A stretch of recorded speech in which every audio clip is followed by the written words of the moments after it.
Okay, we Filipinos eat ice cream with bread. In Tagalog, pag hindi ka ganito kumain ng ice cream na may tinapay, rich kid ka kasi. So, first, we get any kind of bread. This is mineral, brioche, social, arte. Tapos, we have two kinds of ice cream. This ice cream has ano tawag sa lintik na ito? Cream brulee. Cream brulee, ano siya? Vanilla na may burnt o yung sinunog na asukal, parang uso ngayon to yung burnt sugar. Burnt sugar. Okay? Tapos meron tayong chocolate. Hindi chocolate chocolate. Breyers ang tatak niya. Uncle Breyers. So, ito yung ating scooper.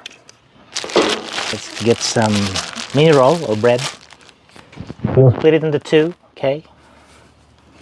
Then we will get our ice cream, vanilla. Medyo bawas na siya. Ang ating chocolate. Chocolate, okay? So, ang ginagawa ko rito sa scooper para di dumikit, basahin nyo muna. So, basahin natin siya sa tubig. Basahin natin siya sa tubig. Tapos kuha tayo ng chocolate. Yan. Yan natin. Tapos itong ating vanilla.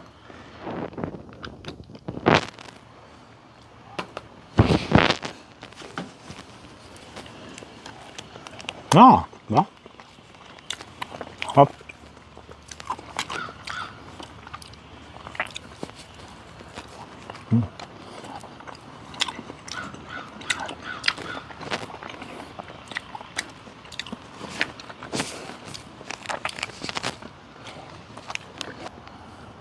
Ayan, medyo paubos na siya.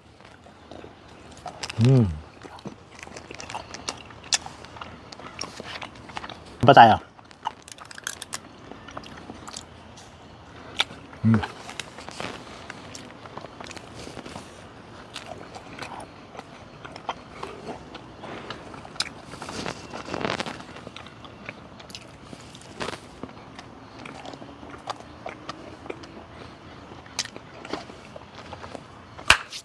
Try nyo combination.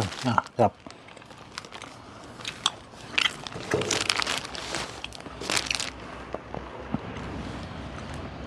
Salamat!